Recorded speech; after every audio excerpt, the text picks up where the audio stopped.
Bismillahirrahmanirrahim. Assalamualaikum warahmatullahi wabarakatuh, sahabat seiman. Alhamdulillah, sehingga semalam kita telah membincangkan tentang solat sunat rawatib ghairul muakkad, iaitu sebanyak 2 rakaat sebelum solat maghrib.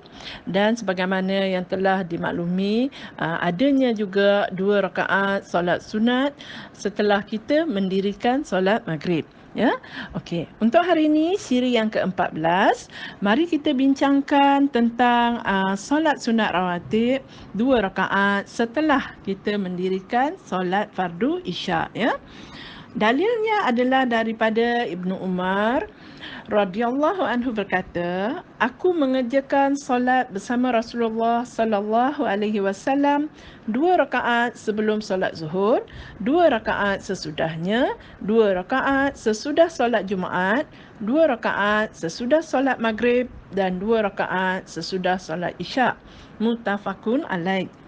Okey, apakah yang kita faham apabila kita jumpa dengan istilah muttafaqun alaih di hujung mana-mana hadis itu tertulis sebagaimana selalunya dia akan tulis sama ada hadis itu adalah riwayat daripada Imam Al-Bukhari, Muslim dan sebagainya, dan ada yang kita jumpa dia tulis muttafaqun alaih.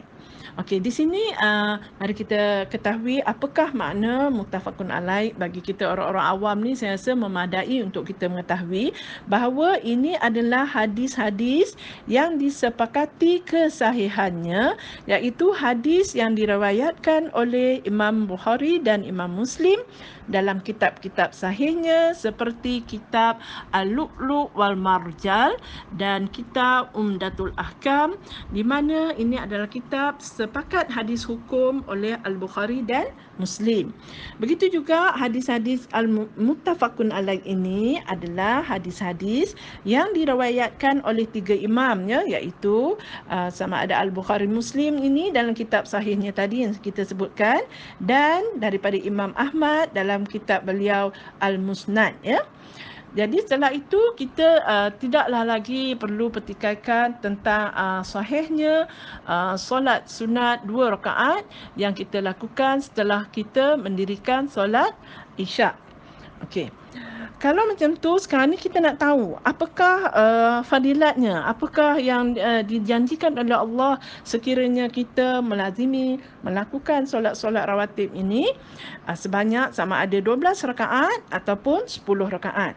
Sekarang kita pergi kepada dalil bagi mereka yang mengerjakan 12 rakaat solat sunat rawatib ini, apakah yang dijanjikan Allah kepada kita, ya.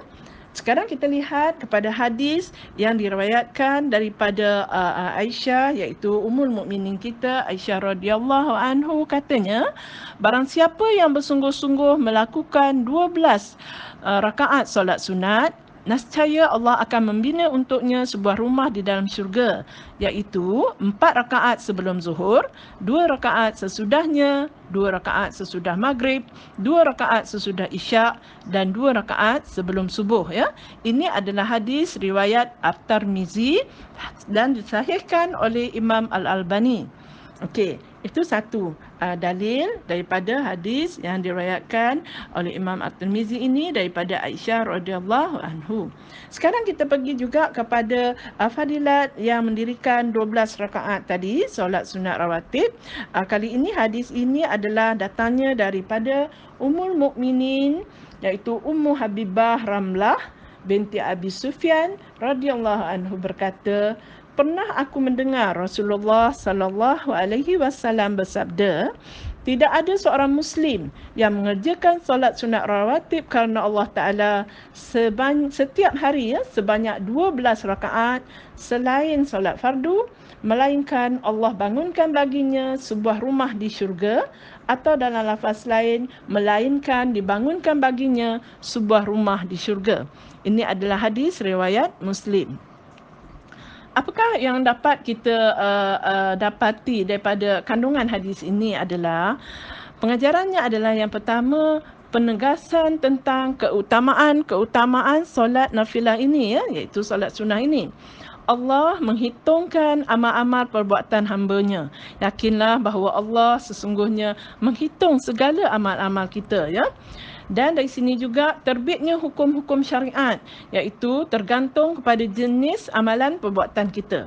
Di mana ada yang menceritakan tentang mahligai dibina di tengah syurga, ada yang menceritakan hadis-hadis tentang mahligai itu dibina di pinggir syurga, menunjukkan bahawa kadar perbuatan amal masing-masing penduduk syurga itu bergantung kepada amal perbuatannya di dunia untuk mendapat tingkatan-tingkatan masing-masing kenikmatannya di dalam syurga nanti, ya. Okey, so sekarang ni kita pergi kepada apakah pula fadilat bagi yang mengerjakan 10 rakaat solat sunnah, iaitu kita ambil hadis daripada Abdullah bin Umar yang mana beliau mengatakan, aku melihat daripada Rasulullah sallallahu alaihi wasallam bahawa baginda memelihara 10 rakaat, iaitu 2 rakaat sebelum zuhur, 2 rakaat sesudahnya, 2 rakaat sesudah maghrib di rumahnya, 2 rakaat sesudah isyak di rumahnya, dan 2 rakaat sebelum solat subuh, dan dalam riwayat yang lain dan 2 rakaat sesudah solat Jumaat di rumahnya. Dan hadis ini bertaraf muttafaqun alaih. Okey. Setelah kita mengetahui segala fadilat-fadilat kebaikan bagi sesiapa yang mengamalkan sama ada solat sunat nafilah ini sama ada 10 ataupun 12 rakaat, maka kita sangat beruntung kerana kita dijanjikan dengan mahligai yang didirikan di tengah syurga, ya. Bagaimanakah nikmatnya kita mendapat mahligai di syurga hanya kita melakukan amalan-amalan solat sunnah ini sahaja, yang mana begitu ringan untuk kerjakan semasa kita masih ada peluang di dunia ini, ya.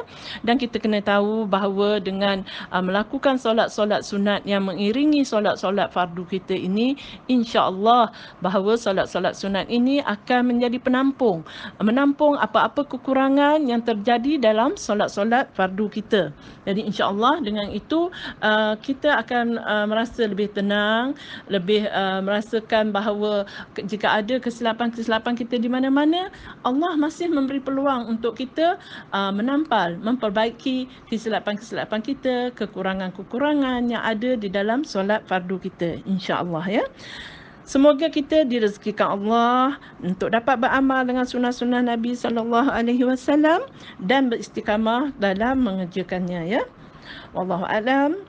Wabillahi taufik wa subhanallahi wa bihamdika asyhadu an la ilaha illa anta astaghfiruka wa atubu ilaik. Wassallallahu ala nabiyyina Muhammadin wa ala alihi wa sahbihi wasallam.